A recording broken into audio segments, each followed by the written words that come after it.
we are back for another 2.5 hours.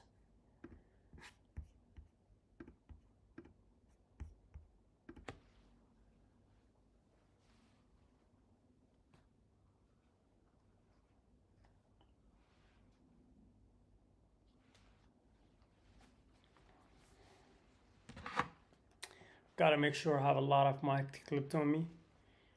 Gotta make sure I'm mic'd up because always missing some audio's settings. Well, yeah.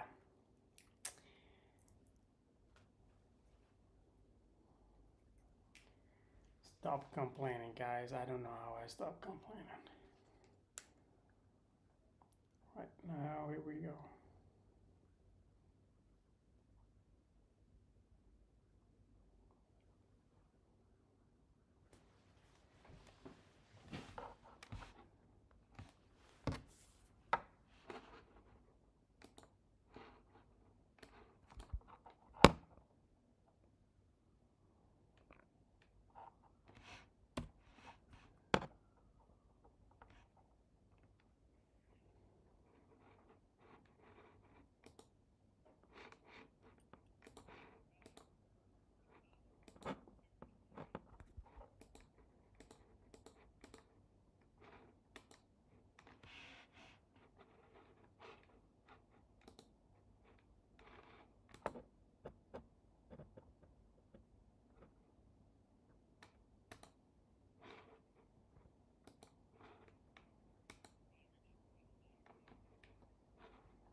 Well, well, well.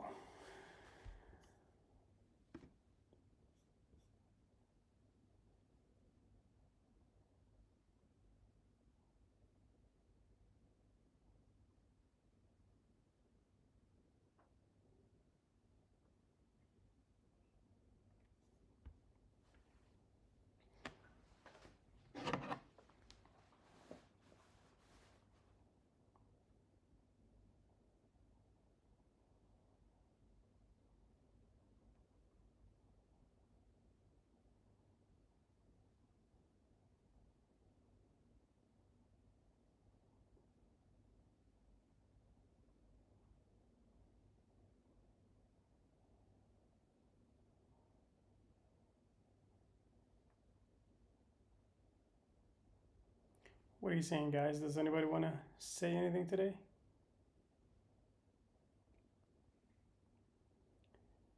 Are we all in?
Right, let's get back to my nice, solid physics top. Come on now, where we left? We left on James. The School of Hard Knocks. Is that your Rolls Royce? Legend guy. Is that your Rolls Royce? Rolls Royce. Is that your Rolls? Sorry, you listen to me. Yeah. Across the street, please. You don't bother the people. Yeah, but we have a channel with 24 million followers. I'm sorry? We interview billionaires all over the world to help the younger generation. Not the people that are being welcomed at the hotel. You do that on the streets. This is a private place. Sorry about that. Thank you very much. Excuse me, sir. Is this your Rolls Royce? How did you get rich, brother? What'd you do, man? Bro, I can't tell you. Why not? Why not? Real quick. No. We got 24 million followers in the States. I came out to Monaco to figure out why the richest people live in Monaco, man. What do you do? No, bro. Can I get 1 minute with you? No, While we're walking? Any advice? Advice to young entrepreneurs? Oh, man, see, look, that's the type of stuff I'm talking about there, man. The wealth out here is everywhere. And I think one of the craziest things about Monaco is how normal the wealth feels. Man, there's so many Rolls Royces, Bugattis, Ferraris everywhere. But that is the typical response that we're getting today, man. We've been going up to everybody that we've seen out here, man. People in Ferraris, people in Rolls Royces. And man, it is tough to get these people to stop, man. But nonetheless, we come out here for nothing, you guys. We're not going to stop till I get some of the richest people out here in Monaco to give us an interview to figure out how they got rich, you guys. Come on. Excuse me, ma'am. Ma'am. Question for you. How old were you when you became a millionaire? Oh, actually, my husband's a billionaire. Red shirt? The red shirt. Sir, are you a billionaire? I was trying to hide. Forbes said I am, but I'm not too sure. What's your name? Michael Leach. How did you become a billionaire? What line of business are you in? I'm in the investment business, the banking business, the nuclear business. Where are you from? I'm from Jamaica and Canada. Are there any other billionaires in Jamaica? How did you get into this business? Did you come from a lot of money growing up? No, I went to Canada as a student with enough money to get me through 1 year. Then I didn't know where second, third, nor fourth year was going to come from. So what I did, I rose to the Prime Minister of Jamaica and they gave me a scholarship. So that's how I got to finish university. You didn't come from a rich family? No, definitely not. My mom was an orphan when I was born and both of us were adopted. When you think about yourself in the top 1%, what do they all have in common? What's that one trait that the wealthiest people you know have in common? They own assets. Rich people became wealthy by doing 5 things. Number 1, they own a few high quality businesses. Number 2, they make sure they understand them. Number 3, they make sure they're in strong long-term growth industries. Number 4, they make sure that they hold for the long run. So I said, okay, what business can I buy that will give me those qualities? And I bought a mutual fund management company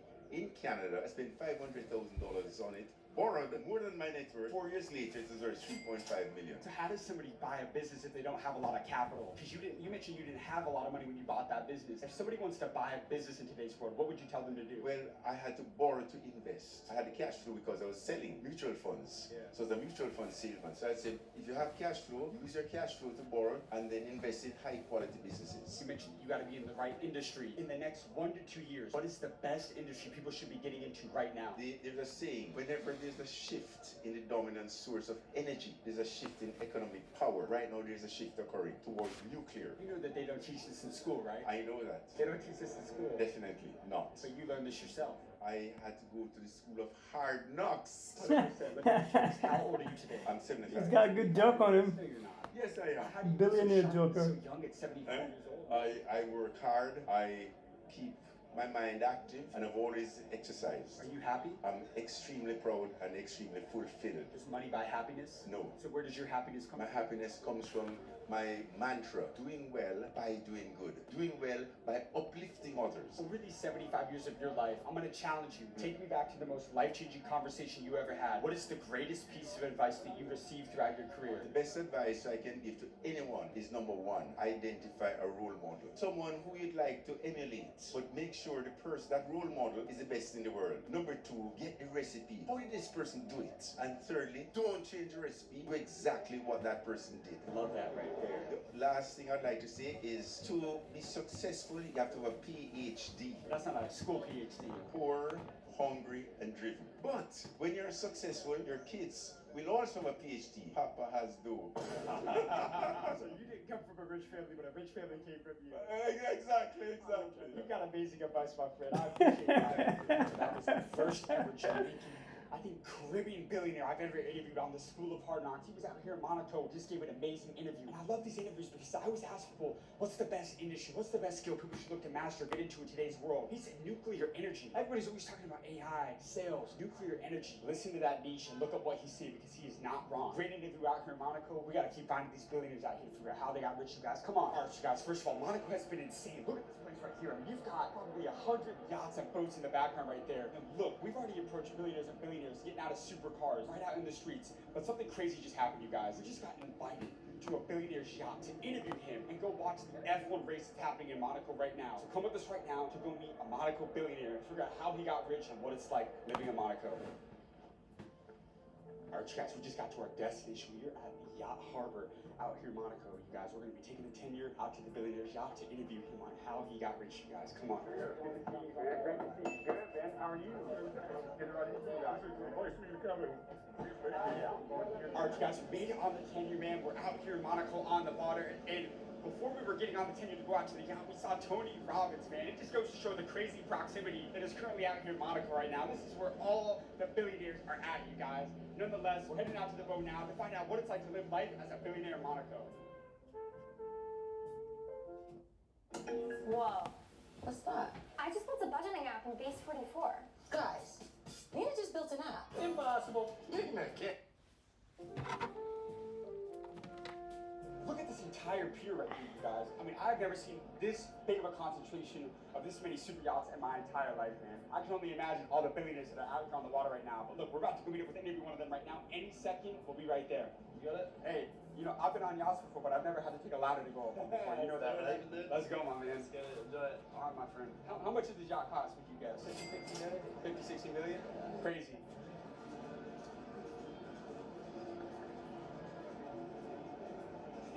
I love how aggressive you are with people. Where Get the information that you need to get. are you from? I'm from Fort Lauderdale, so I see you often in Florida. I see you interviewing the guys. How did you get rich? I'm a lawyer. You're a lawyer. From Lauderdale. Yeah, I represent a lot of rappers. Kodak Black. Wow. Broadway. That's amazing. How many billionaires would you guess are in Monaco right now? I mean, in this row alone, I think they have the net worth of a small There country. you go, right there. What was your name? Right, no. James. Nice to meet you, man. Appreciate you, bro. Thank you, bro. Appreciate that. How you doing, my friend? Oh, let's go, man. Let's go meet him. That'd be awesome. How you doing, man? Good.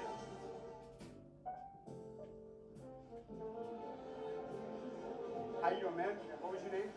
Alex. This is my son, David. Nice to meet you, man. What was your main business, man? For the people that don't know, how did you become this wealthy? 6 years ago, I couldn't raise $100,000 for 10% equity in my company. And now we have 77 million monthly players. You own an online casino. No. What we do, we are a software provider. When you go to online casino, you see many games. These games never belong to casino. They belong to companies. So I'm one of those companies. How big is the company today? Like, what was the most amount of money you made a single year? The company's worth $5 billion now. So you own $1 billion company, man. Brother, $5 billion, no one, 5. Congratulations, man. Did you live in Monaco now? Yeah, I live in Monaco, yeah. You do? I live in the most beautiful house in Monaco. Why do so many billionaires live in Monaco? I'm doing a video where we're investigating Monaco and why the richest people live here. Why do all the billionaires live in Monaco? Because security, this is $2 million watch, man. So you can walk around at night with this, no one gonna, and taxis, 0 taxis, you know. And then look at the weather, man. Look at the sun, look at this, beautiful. Where are you from? I'm originally from Georgia. It's a beautiful country with good history, the wine. I want to show you some like collection of watches. You want to see it? I want to see it. Come on. It's $100 million collection. 100 million. Can I see it? Yeah, let's go, Okay. man.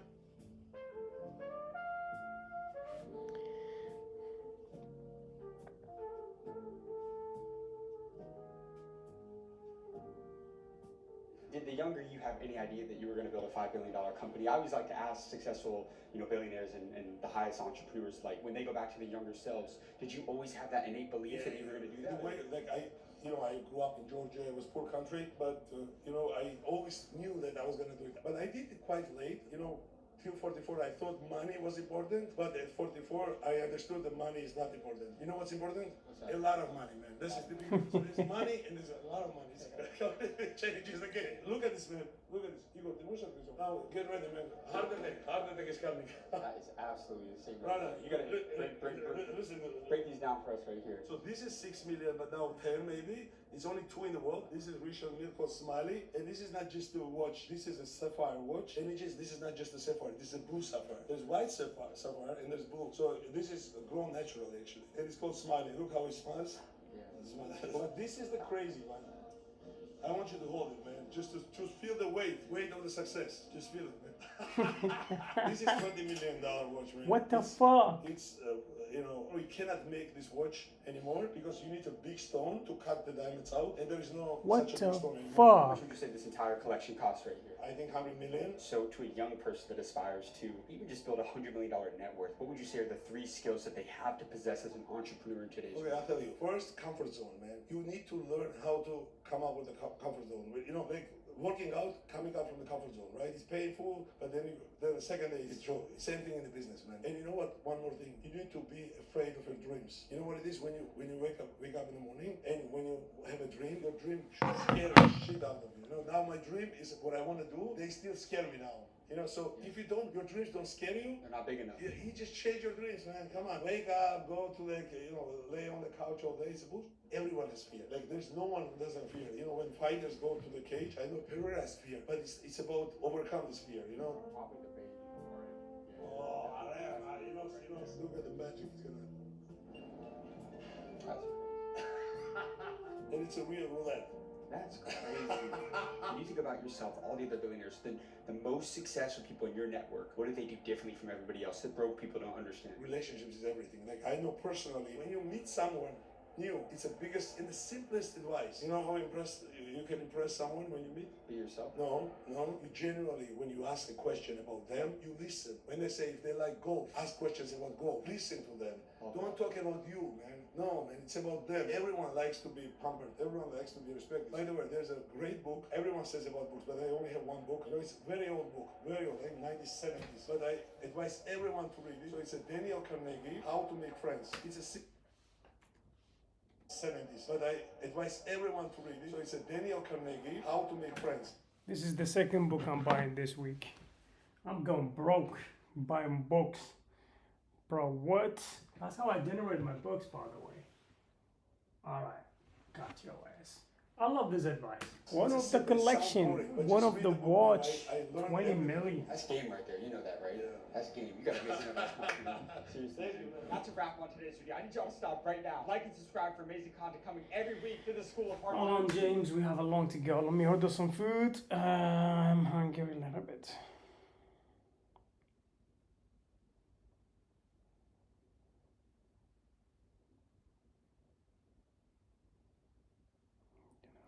Some dinner. I don't know where we should eat, but we can find something, obviously.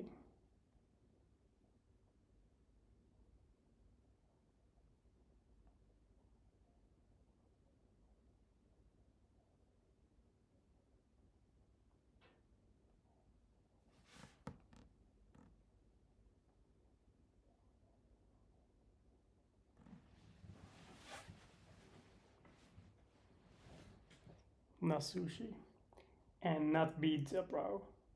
Something lightweight.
Come on, guys, who's watching?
The billionaires of Monaco, but I want to take it a step further and give you direct access and allow you to connect directly with the multi-millionaires and the billionaires I interview on this channel. Every single week, I host live calls with the 8, 9, and 10-figure entrepreneurs, the billionaires I interview inside of my private entrepreneur community called the School of Mentors. I host live calls where I let you ask your questions directly to the millionaires and billionaires I interview. If you want access, all you have to do is go down, click the link in the description of this video, and you can join right now. I can't wait to see you on the inside. With that being said, I'll see you in the next video.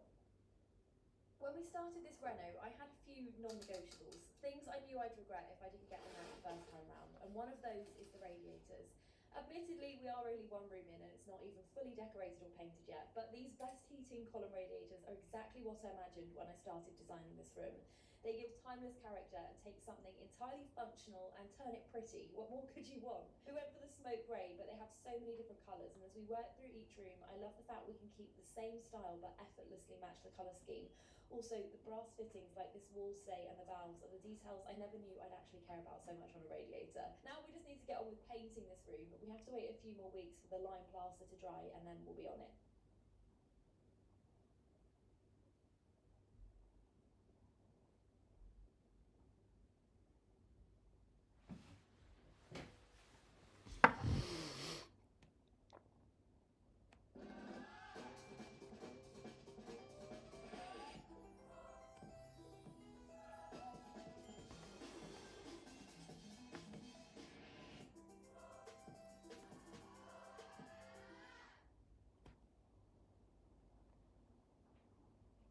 I just got access to one of the most exclusive rooms in business, the set of Shark Tank. And for the next few hours, I'm going behind the scenes with every single shark, and I'm going to steal their best advice on getting rich. Because these investors have seen thousands of businesses, and they've made fortunes from spotting opportunities that everyone else missed. So today, I'm asking the sharks the questions everyone wants answered. How do you become wealthy? And how does somebody become the first millionaire in their family? And by the end of the day, we're going to have a masterclass on how to build wealth from some of the greatest business minds on the planet. With that being said, let's get this video on the way.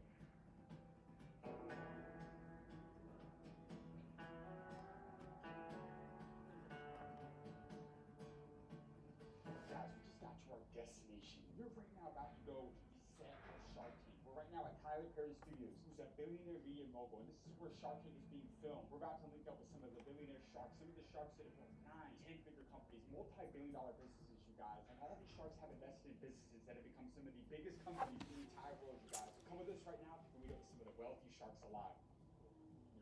Shark Tank production right here, you guys.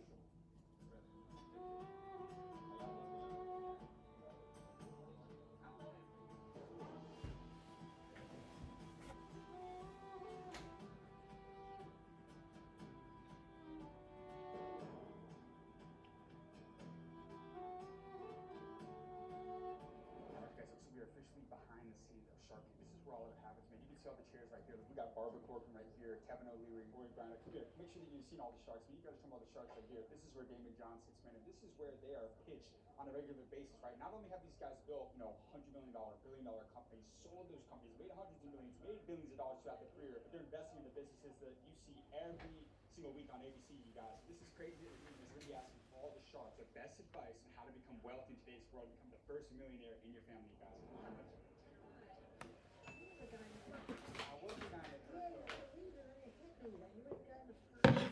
We're asking the Shark Tank moguls for a piece of advice on how somebody can become a millionaire in today's world. So who am I here with today? I'm a girlfriend. And let them know, how did you make your millions? You made $66 million in a single day, is that correct? Yes, I did. I priced 88 apartments at the same price, and I sold them all within an hour because it was first come, first served. There's $12,000 on the market, and people raced to buy them. Even the overpriced ones they bought. If you were starting over in business today, would you go back into real estate or would you do something else? I could do anything else. Like, it's all the same. It's all the same. It's just hustling it. So, you know, and you have to think of solutions. When you hit a wall, you think of a solution, and you think of a cheap one, and you keep moving on. I don't think it has anything to do with real estate. I don't know a thing about real estate. Not a thing, but I own real estate, so I guess I learned things about it, but I didn't know a thing about real estate through my whole career. But I knew all about hustle. But you know what else I love is the fact that you had people that doubted you at multiple points throughout your career, not just in the business world, but even after you proved yourself. And I like the story about Shark Tank, about how even one of the producers in the show didn't want to give you the seat, but you proved them wrong. Yeah, sorry, now. I didn't take no for an answer, and I was the only one who objected to them. I was the only one who wrote Mark Burnett, who owned the show, a letter.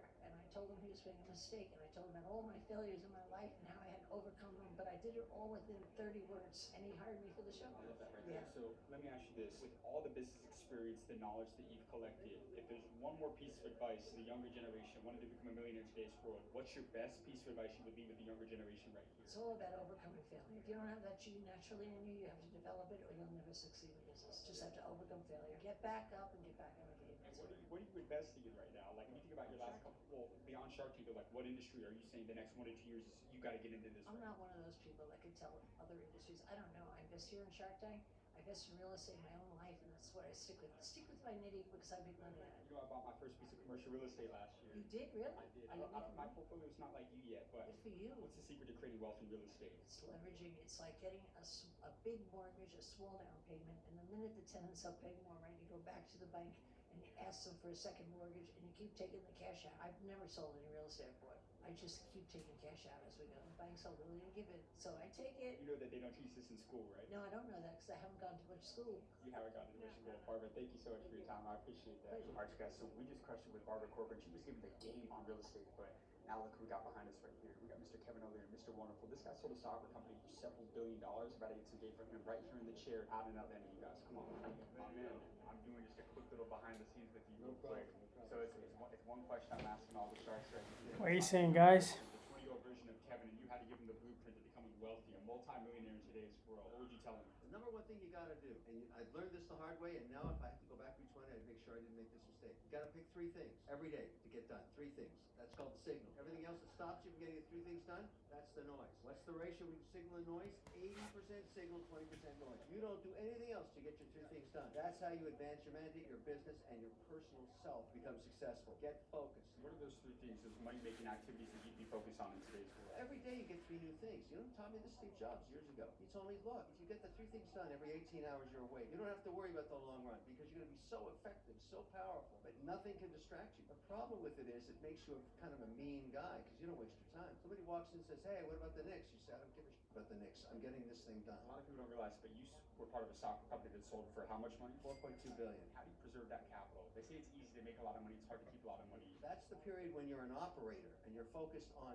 getting that business to a place where somebody wants to buy it. But once you get that diversification, get your cash, you get a ton of cash, you diversify, you invest it in 11 sectors of the economy for the most of it. Take $5 million and put that in T-bills. That's your safety net. I've never touched that 5. It's always there. I look at it every night and go, oh, it's just fantastic. It's so hard to get $5 million as an entrepreneur, put it aside. Everybody says, I'm really rich, I was very successful. I say, do you have $5 million cash in T-bills? No. It's tied up in a boat, in a car, in real estate, in stocks and bonds. I say, then you're not rich. You're just taking risks. I mean, that's a different way to think, but believe me, it's what you want to do. I love that right there. Thank you, my friend. I really appreciate that. You got it. Thanks. Yeah. Let me clear something up about AI agents after using Monday.com for a week. First of all, they're gonna make our jobs much easier and they're gonna take us to the next level. I manage our marketing team, so market research, content review, reporting, all these things that used to take up 60% of my day now happen instantly. And we just have to review and make small adjustments. Secondly, they're built on Monday.com, so you know you get the best-in-class security. And most importantly, for me, they're easy to set up and work with. So it's just like having super reliable and fun new teammates. How did this change how I work? I can finally hit deadlines while getting better results and creating real impact. Big props to Monday for making this happen.